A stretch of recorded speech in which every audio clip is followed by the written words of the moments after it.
Hi, I'm Kathy Boyle, and this is Coffee Talks Uncut with Ed and Kathy. And hi, I'm Ed Boyle, and we're co-owners of Katchen Company. And for those of you who aren't familiar with Katchen Company is a boutique full-service real estate firm offering both residential and commercial property solutions to the greater Denver metro area. So, Kath, what are we going to talk about today? So today we're going to talk about a really important topic that is on everybody's mind right now, which is what's the difference between a seller's and a buyer's market when it comes to real estate? You know, in Denver at this point in time, it's been really crazy, and everybody knows that people are talking about it being a seller's market. So I thought we would start there. Okay. It's a good topic. There's a lot of conversation about that. You're right. And there's a lot of people who are considering entering both the selling or the buying market who are reluctant to do so right now just because of what they're hearing. So I think by making some clarifications on that, it might help those people that are on the fence with deciding whether they want to put their house on the market and whether or not they want to look to purchase something. Absolutely. You know, I think there's a couple of issues at hand right now. Number one is that if you're a seller, right? Well, first, let's take a step back. What they define the seller's market as being is having less than 6 months of inventory available on the market, okay? Which means houses to purchase, 6 months, less than 6 months worth of inventory. And as we know, we've been at historically low number of homes that come up every single month. And right now we're probably less than a month's worth of inventory that's on the market at this time, which is unbelievable. But Denver is not the only hot seller's market. I mean, this is happening all across the country. So, you know, I think that what happens is when people see that, it's like, okay, if I sell my house, where am I going to go? Right? That's one of the number one questions. And the number two question is, if I sell my house during this time, can I sell it safely? Right? During the pandemic?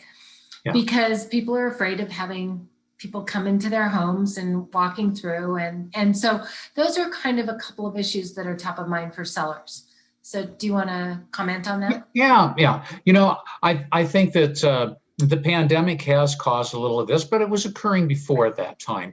Absolutely. What we ran into was a reduction in the amount of construction that was going on. And so there wasn't any new builds out there to purchase to take some of that stress off of the marketplace. Then with the occurrence of the pandemic, there was a double whammy. There was the one where people were afraid to take and put their homes on the market because they felt it might be unsafe. And, you know, rightfully so in some ways. But I think that the real estate industry has overcome those objections by taking and creating some very strict guidelines in showing homes. The other thing is that a lot of the people who had gravitated towards the inner city because of the lifestyle no longer had the lifestyle there and were feeling pent up during the lockdown. And so they were looking to the suburbs. And so, you know, that was definitely kind of a big deal. And so that's pandemic related.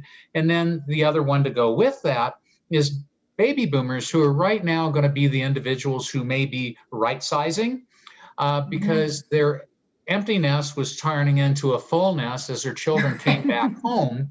They needed that large home. It was no longer something where they were looking to downsize because we didn't need the 4 bedrooms. We now only need 1 or 2 bedrooms. And, you know, and from a empty nester standpoint, the fewer bedrooms you have, the fewer guests you have all the time. That is very true. That is true.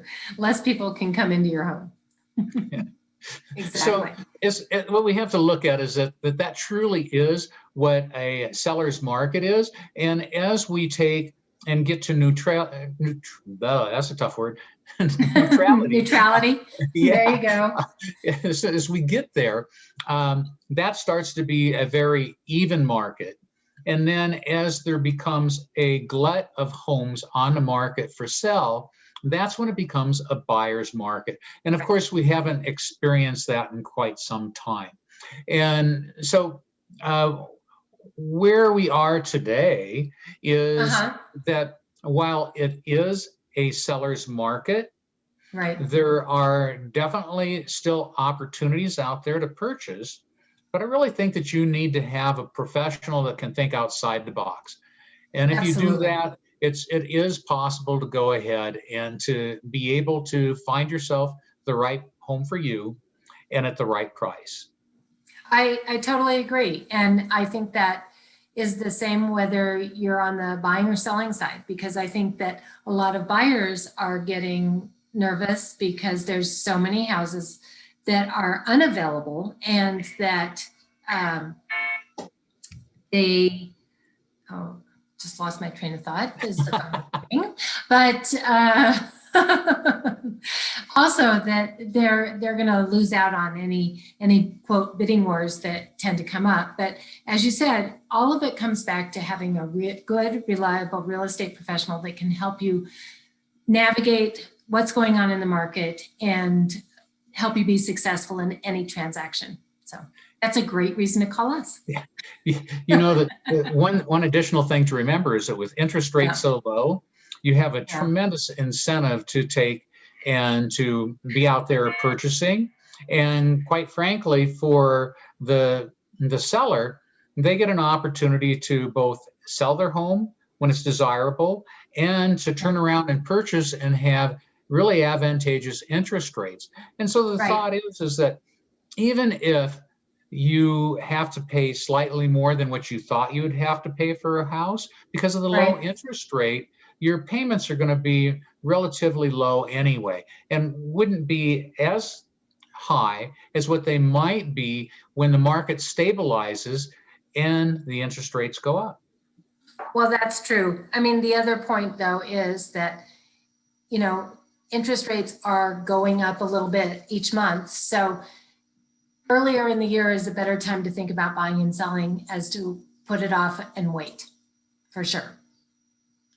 So anyway, I think that we have raised a lot of questions for people, I and we agree. hope that if you do have those questions, that you'll take the advantage to call us or reach out to us by email. So I'm Sure. Ed Boyle. My phone number is 303-564-5387 or eboyle@katchencompany.com. And my name is Kathy Boyle, and you can reach me at 303-507-0859. And my email is kboyle.kb@gmail.com. It's been great having you with us this week, and we look forward to seeing you next time. All right, have a great one. Thanks. Take care.